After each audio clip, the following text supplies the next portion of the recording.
Assalamu alaikum mes frères et sœurs, j'espère que vous allez bien et je suis très content de vous retrouver pour cette nouvelle vidéo. Tout d'abord, j'aimerais te demander si cela t'était déjà arrivé de te sentir seul, que tu as l'impression que quelque chose manque dans ta vie sans même savoir quoi, que tu as essayé plusieurs distractions pour combler ce manque, que ce soit le fait de sortir, faire des activités, parler à des gens, avec tes potes, mais que malgré cela, ton cœur n'est toujours pas apaisé.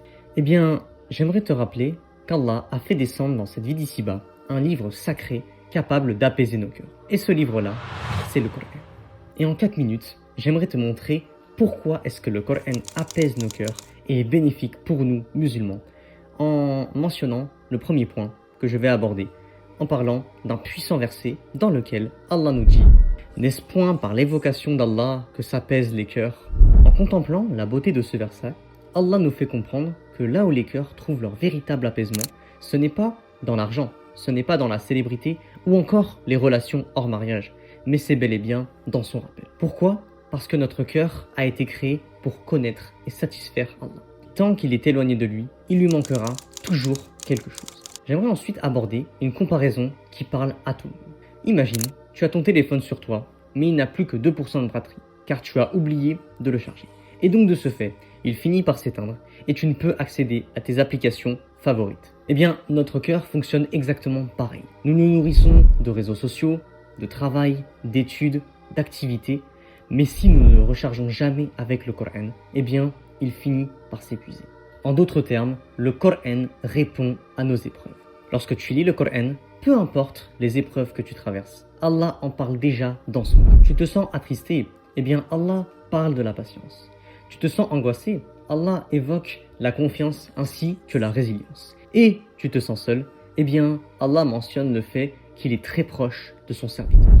Et l'ensemble de ces propos m'amène à mon 4e et dernier point, où j'aimerais te poser une question très importante. Quand est-ce que tu as ouvert le Coran pour la dernière fois ? On passe parfois plusieurs heures sur notre téléphone chaque jour, mais combien de minutes est-ce que nous accordons à la parole d'Allah ? Le Coran se dévoile comme un antidote, et Allah nous le mentionne dans la sourate Al-Isra, lorsqu'il nous dit « Nous faisons descendre du Coran ce qui est une guérison et une miséricorde pour les croyants. » Allah qualifie lui-même le Coran de guérison. Et parfois, ce dont notre cœur a besoin, ce n'est pas de distraction supplémentaire ou quoi, c'est d'un remède. Et ce remède-là, tu le trouves dans le Coran.